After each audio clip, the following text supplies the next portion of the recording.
So I think we've all done it before. We've gone out to our garden one day to find a bunch of little black dots all over one of our plants. So the first thing we do is we run inside, go on our computer, type in how do I get rid of aphids. It usually tells you in most cases to come up with some kind of soap and water solution to spray on the leaves and to basically kill the aphids. But I'm here today with a very controversial opinion, and that is to leave your aphids alone. It may not seem like it at first glance, but aphids are actually extremely beneficial to the environment around them, as they act as a food source for a ton of different insects and have some unique relationships that are pretty interesting. There are a lot of examples of insects that will feed on aphids or even rely on aphids. Things like ladybugs, lacewings, hoverflies, many different kinds of beetles and wasps, and even harvestmen, or also more commonly called daddy longlegs, will eat aphids. And all these things are actually quite beneficial and have other purposes they can do while they're in your garden feeding on aphids. They'll also feed on other pests and stuff too. So if you like things like seeing things like ladybugs in your garden, then it's actually a good thing to keep aphids around, because they're going to go and lay their eggs on that plant that has those aphids, because the ladybug's larvae relies on aphids as its food source. So when they hatch, they can immediately start feeding and growing. And that goes for a lot of different insects. Hoverflies are the same way. There's these little flies that a lot of people will mistake as bees because of their mimicry. They'll lay their eggs on only plants that already have aphids on them. This is really common among beetles.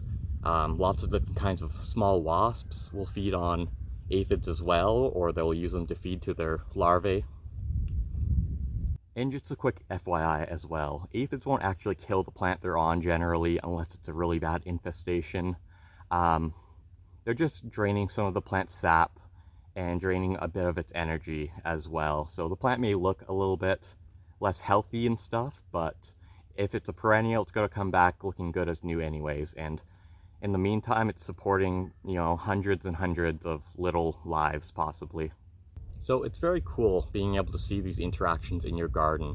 I have these very small species of wasps that come to my garden and they feed on the aphids. I can see them grab them and pick them up. It's like, to me, it's as exciting as, seeing a bear in the wild or something. You see this little insect just like hunting and doing its thing.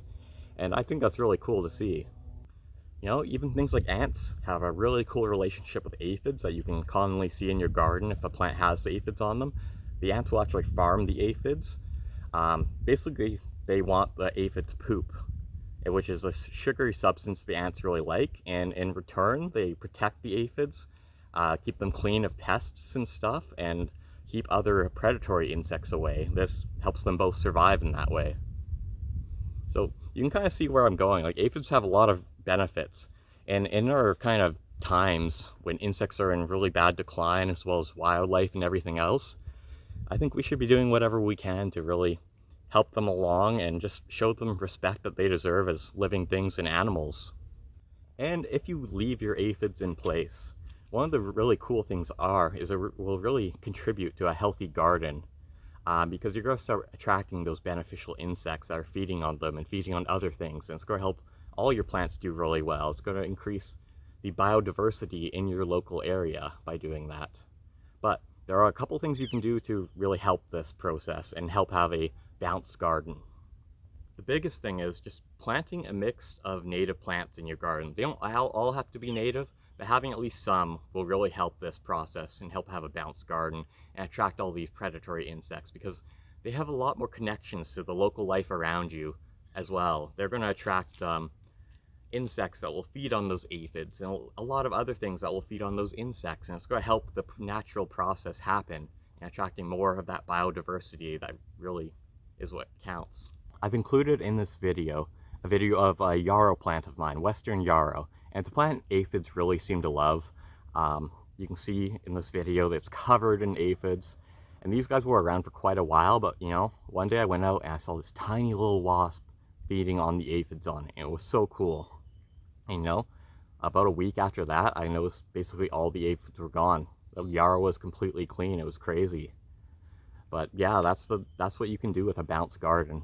Is you see that, like, you'll have aphids for a little bit and then boom, gone, because you'll have those predators coming and bouncing out the ecosystem. regardless of what changes you make, it takes time to see these changes and to attract these predators. And it can take quite a while, but planting a bounce of native plants is the biggest thing that will help you do this. So that's all I have to say today. I'm gonna keep making videos, so like and subscribe. I'm sorry I suck at making videos, but I'm working on it. So take care, guys. Peace.